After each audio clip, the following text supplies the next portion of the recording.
lot of truth, a lot of lies. Pick this side and roll with it. Right, right. Um, what are some of the things that you think is cap that you've been hearing? um, for well, I think the numbers that Leonard Ellaby, is talking about. I think that's true. That's ain't no cat with that. You think 50K is where it's at? Yeah, 50K is where it's at. Mm. Yeah, What do you think about those numbers? they low. They real, they real low, man. Pay per view, man. You got to be a star to fight on pay per view, man. A mega star. You know what I'm saying? Hmm. To get them numbers, to get those high numbers. But it's a Yeah, start.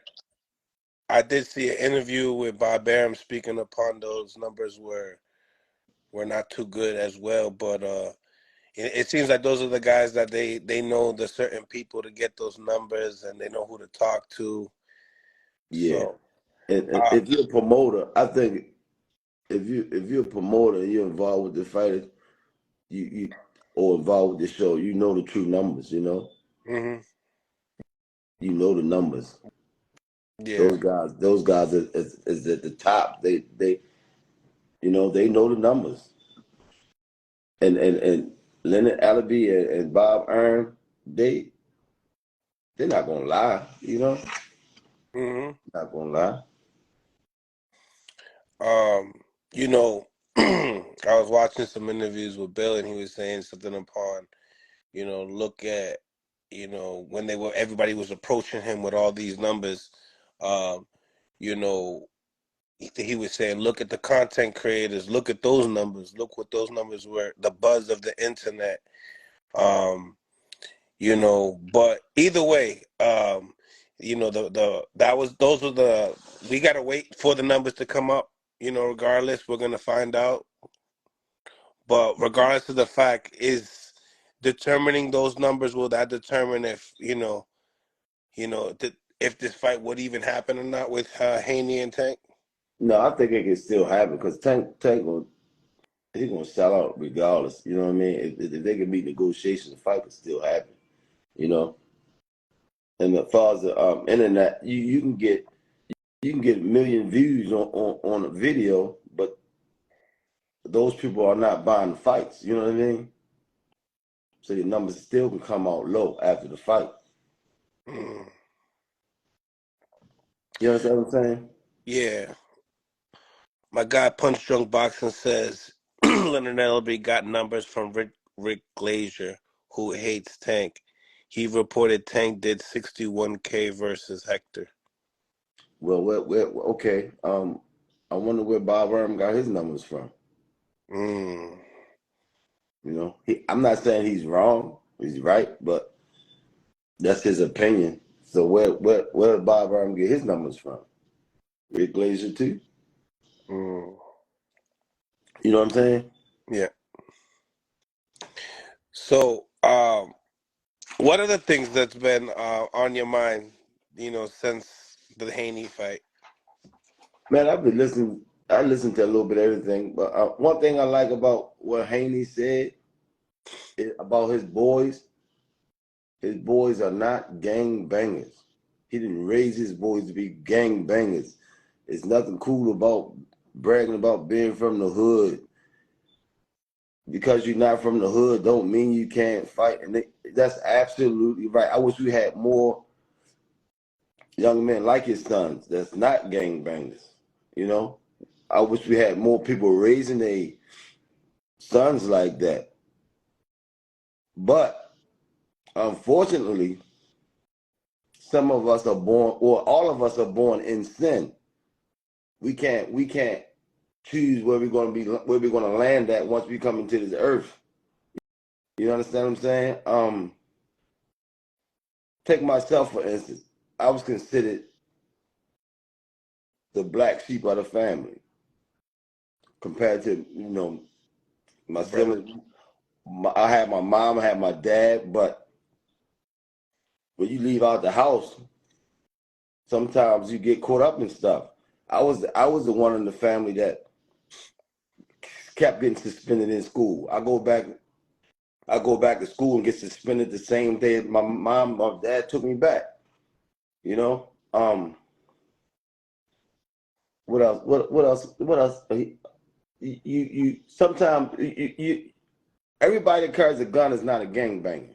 He said something to the fact of being gangbangers. No, because let's say me, you, and Bill, and a couple other guys, we in our early teens, we hanging together, right? I'm not a gangbanger, but somebody, let's just choose.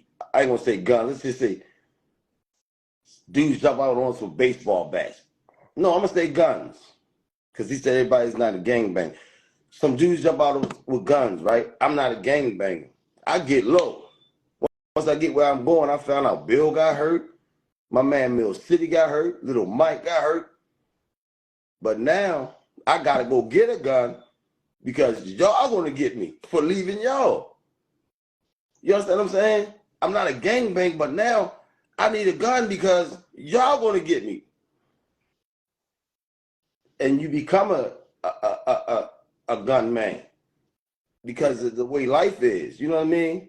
I don't want to shoot y'all, but shit, y'all gonna get me now because I left y'all. So sometimes some situations put you, behind that gun. And that's the part you just like his kids are he raised some good men, God bless them. But they might go out one day and be with some dudes and something kick off. They have to help. You can't leave. You know what I mean? And then it's a situation where we can't call the police. I don't call the police. I'm not a gangbanger. I don't want to be a gangbang. But if y'all are after me because I left y'all, I ain't calling the police either. Because we don't do that. We don't call the police. We deal with it. But people on the outside that don't understand the code, they look at all of us as gangbangers. We're not all gangbangers. Sometimes life situations put you behind the gun. I don't never ever want to have to use a gun, but the first law of man is preservation. So they don't understand. But the way he raised his kids is great. But like he said, you don't have to be from the hood to be able to fight. A person born and raised in Hawaii can kill you, could be a hell of a fighter in the ring, but at the same time, you can't play hard. Don't flash. If you're not a shooter, if you've never been behind the gun or in front of the gun, or both ends of the gun, don't post like you did that before. Don't post like that's where you came from, because that's gonna draw people to think you know what I mean? That's all I'm saying. Bill Haney raised a good team of men. God bless him out, and I wish him the best. Outside of promoting the boxing, we gonna talk shit back and forth, but outside of boxing, even in the gym, me and Calvin, we preach to our boys about not doing some of the things we did in life, or praising what somebody else might be doing. We preach that. You might not see it when we going back and forth with this boxing shit, but we don't want to see our young kings go down the wrong road. You know what I mean? But they got to learn from people that experienced it, other than somebody just telling them because of what they see on TV. You know what I mean? But yeah, he outside of boxing, he raised a good team of men, and we don't. The less gangbangers, the better, But man, we born in sin, man. Sometimes life just get you into shit, Right. Get you into shit. 100%. No, you're right. You're definitely right. There's been a lot of talks, a lot of things that's been going on in the media. Obviously, Tank is being a little outspoken on Twitter. I think he went on live.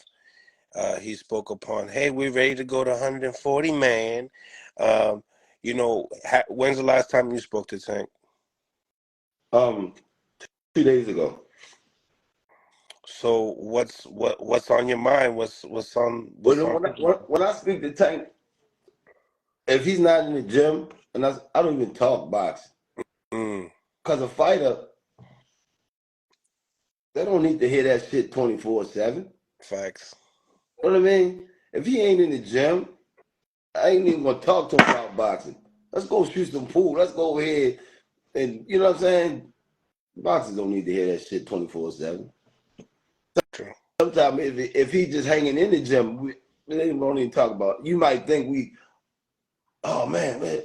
But when cap time come, Mm, shit, we locked in, you know. But no, what we do is wait, like Coach Calvin say, wait for the contract come across the table. right. Then we talk boxing.